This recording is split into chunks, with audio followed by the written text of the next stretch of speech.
death for those who abandon the faith, apostasy. You believe that? How can you say that this is a tolerant religion? Well, I think that one needs to appreciate that the word Islam is derived from the root word istislam, which means submission. Therefore, the Muslim is the one who submits entirely to the Sharia, the divine law of God. Hence, toleration is something which is, if you like, defined by Allah subhanahu wa ta'ala, God. Therefore, if something is in accordance with the Sharia, we tolerate it. If it is outside of the Sharia, we cannot tolerate it. Hence, for example, Islam will tolerate non-Muslims who live among the Muslims within the Sharia under an Islamic state. Their life, wealth, their honor, their dignity will be protected. They will get the basic needs of food, clothing and shelter. But at the end of the day, we cannot tolerate adultery, fornication, we cannot tolerate apostasy, not because this is from our own whims and desires, but this is enshrined within the Quran and the Sunnah of the Messenger Muhammad. So what should happen to an adulterer? Well, the Messenger Muhammad sallallahu alaihi wasallam said that, as narrated in the Quran, that the one who commits adultery, he will be stoned to death, and the one who commits fornication, who is not married, they will get 100 lashes, and that will be done publicly. And for your information, if you look in the history of Islam, there were, for example, only about 60 reported rapes when the Sharia was implemented. There were only about 120 hands ever cut. So it is not only a harsh punishment which is fitting, but it is also a great deterrent within society, and it will rid society of many of the ills Britain would be a better that we place. have. I believe that Britain would never be better than when the Sharia has been implemented. Sorry, Anjem. First of all, your Arabic was wrong. The root word for Islam is not Istislam, it's Salima. I assume you don't speak Arabic. Secondly, it's not in the Quran that you have to stone to death. That's also wrong. I don't know where you learned Islam from, Anjem. It's probably from Umar Bakr Muhammad. But I'd just like to say that all religions... Is there stuff in the book? Is it in the Quran? All religions... One second, let's see what it says. I'd just like to say something here, that aside from his terrible Arabic, all religions are what their followers make them. And that depends upon the vast majority of the followers of a faith. Whether it's Christianity, Islam or Judaism. No one religion should be singled out to say that this particular religion is intolerant. In the medieval period, Pope Urban II launched the Crusades in the name of God.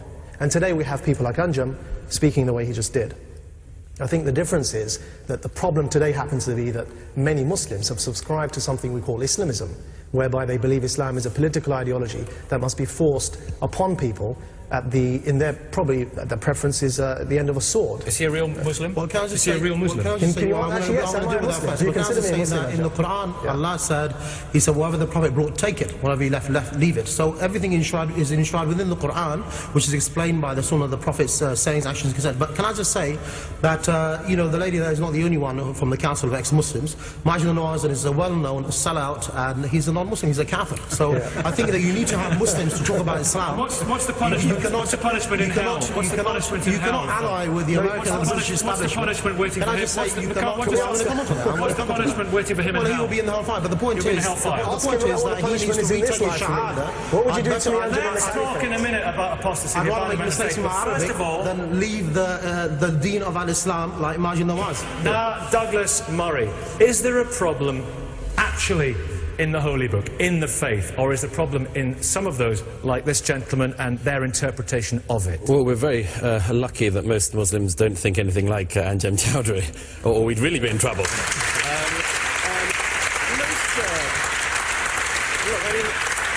Most Muslims, both in Britain and across the world, are law-abiding, decent people for whom their faith is an important part of their lives. However, there is an awkward thing about Islam, which is that Islam's religion, its founder, was a more violent man than, for instance, the founder of Christianity. I'd give you an example. I mean, if Christ, I'm not a Christian, but I have no truck in this thing, but if Christ had been a warrior, had killed people he captured, Christianity's history would be even more violent than it has been. I'd give you one other example. When a woman is brought in adultery to Jesus, he says, he who's without sin casts the first stone. When Muhammad has a woman brought in adultery to him, he orders her to be stoned.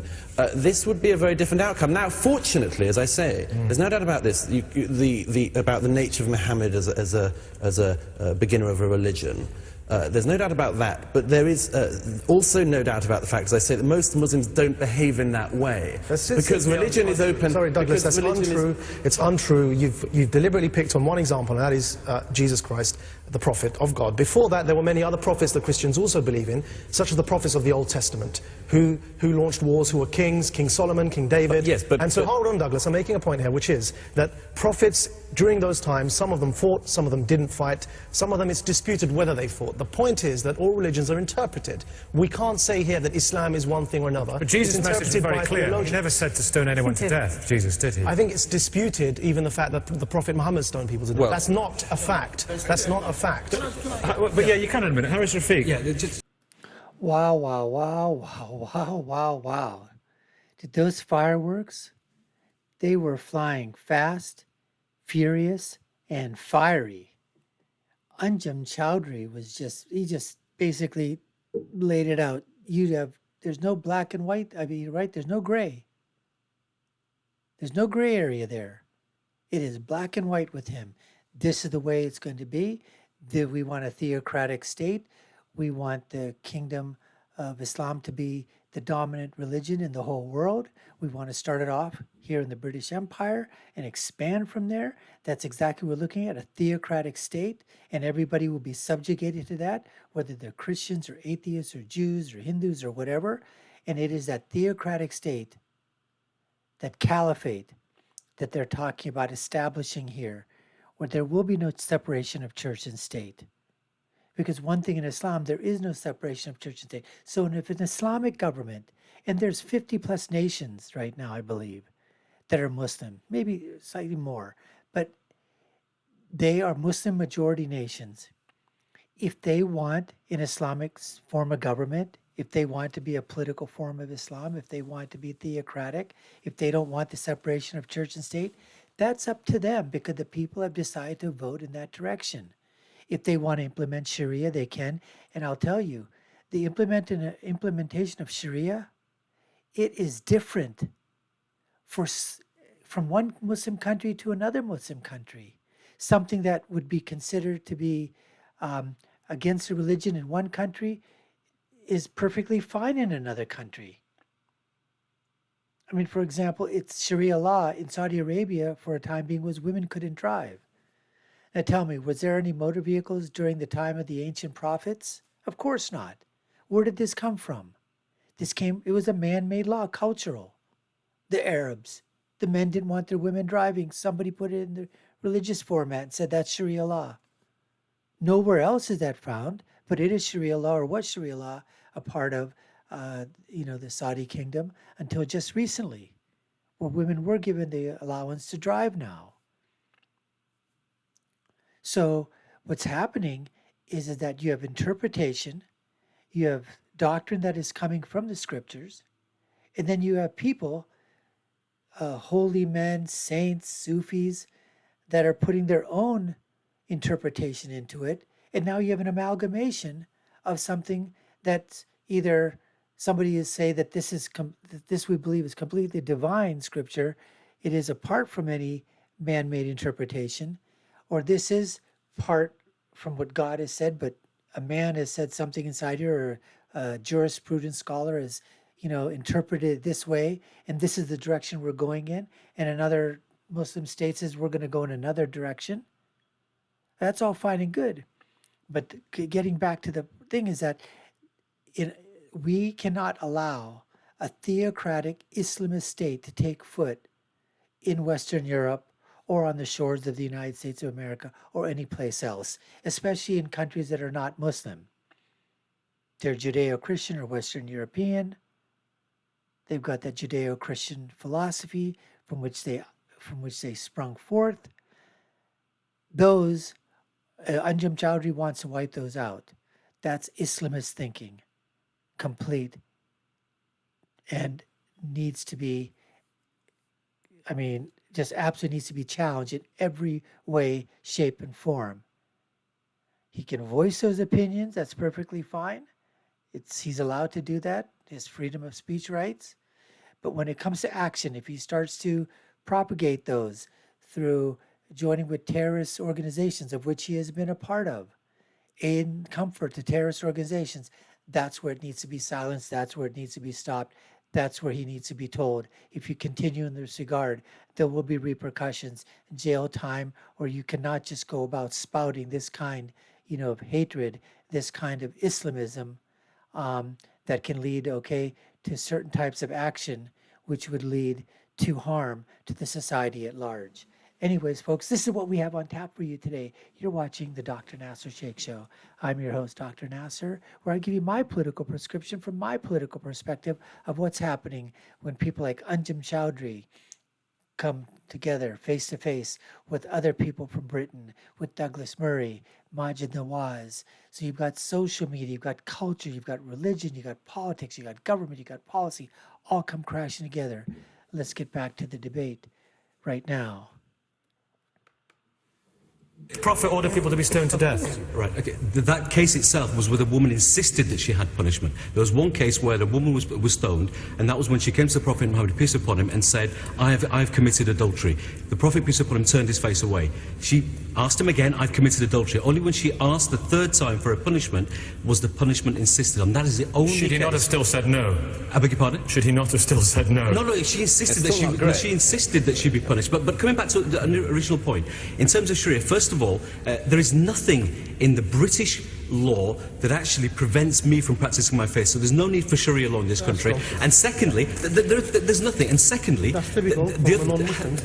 other thing is there is no compulsion in Islam. In terms of Anjem classifying myself or Majid or anybody else as a non-Muslim, Sharia, then maybe we could call you a Muslim. well, at the end of the day, there are three things that make up a Muslim: Islam and Iman, and from that we get the Sharia. There's the other thing that Anjem seems to be forgetting about, that is tasawwuf, the state of ihsan, being a better human being, worshipping your Lord as if you can see him, because even if you can't, he can see you. That's how you treat your labours, the spirit of the Lord. Okay, what is the problem? Mariam, you abandoned your faith. Mariam, you're an ex-Muslim. I'm an atheist now, but I think this question is wrong, and this is exactly the reason why. The problem is you can find intolerance in every religion, including in Islam. But the reason Islam is such a focus today is because it is the banner of a political movement, and that's where we need to put the finger on. Anjem Choudary represents that political movement that actually, it's not a question of, oh, he's an He represents that theocratic movement that I talked about, the establishment of Islamic caliphate, an Islamic kingdom for the entire world, political, theocratic. tolerant man, we can just ignore him. The problem is that this movement makes laws. It actually stones people to death in the 21st century. It hangs 16-year-olds for acts incompatible with chastity. It denies women the right to divorce, to child custody. It imposes sexual apartheid on millions of people. We have to make a distinction between Muslims. So it's not to do with Islam, it's to do with people like him. It is. It's the political Islamic movement. And actually, the first victims and the first front of resistance against this movement are people who are either Muslims or being labelled as such. So he's the problem. The political Islamic movement is the problem. The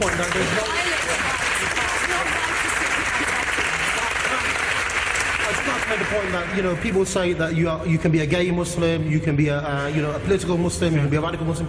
There's only something called a Muslim. The Muslim is the one who practices a religion and he believes in Islam and he accepts all religion. The other thing I would say is it's very rich of Douglas Murray to talk about a religion being the Islamic religion being violent when he believes in the occupation of Palestine. He's the one who supported the American government in their campaign in Iraq and Afghanistan. So you are a very political animal, aren't you? The point is, Islam has something to say about everything in our life, including what people like Douglas Murray and the Salah Majid Nawaz have to say. Okay, Ankraya, frankly, the image problem that Islam has with some people in this country, is he actually the problem? Yes, I'm afraid to say people like him. Mr. Choudary is the problem because I have 20% of my constituents are Muslims, and of those 20%, I would say the vast majority have very similar views to myself and other friends here today. They are tolerant and they don't take the views of Mr. Choudary. Unfortunately, the ones with the biggest mouths in Keighley are the ones that get listened to, and I'm not even saying that they are like Mr. Choudary, but they do have fairly intolerant views. So a lady who came up there, the MP from, I believe the district Keighley or the city Keighley, She said that 20% of her constituency, was Muslim. And like she said, the majority, hardworking, going to work in the morning, getting their kids off to school, trying to put, food on the table, put some money away, send their kids to college, get them married, have grandkids, celebrate, you know, what they need to celebrate in their religion, and just and be part of the community. And basically, that's it. Be a good Britisher. Do what you're supposed to be doing, and not being and not getting into these type of situations, or trying to have that mentality that you're superior, that the religion is superior. And that could be said of any religious faith or any ethnic faith. That's not what we want. We want to live harmoniously together with our friends, neighbors, and our community. Sure, we're going to have differences of opinion, differences in food, differences in what we eat, obviously, differences in thought, differences in, obviously, religion, political, all that. But you know what? At the end of the day, we are part of one nation. And although it is very difficult to sometimes put those things aside, the question being is that it should never come to a point of where you're elevating whatever it is that you believe to be thrust, to be forced upon the rest of society. You want to do it in your own home, you want to practice whatever it is you want to practice in your own home without doing something illegal, go ahead and do it. But don't force that or expect that belief to be upheld or to be done or to be accepted in somebody else's home if they don't want to do it that way. Anyways, folks, we appreciate you taking the time to watch. You've been watching the Dr. Nasir Shaikh Show. I've been your host. My name is Dr. Nasir. If you haven't done so already, subscribe to the channel, like, share, and follow us. You all know what to do. Share your comments below. We'd love to hear from you. Check out our other video links above and below. My final thought, as always, when you're right, you're right. And when you're left, you're wrong. Until next time, folks, take care and stay safe.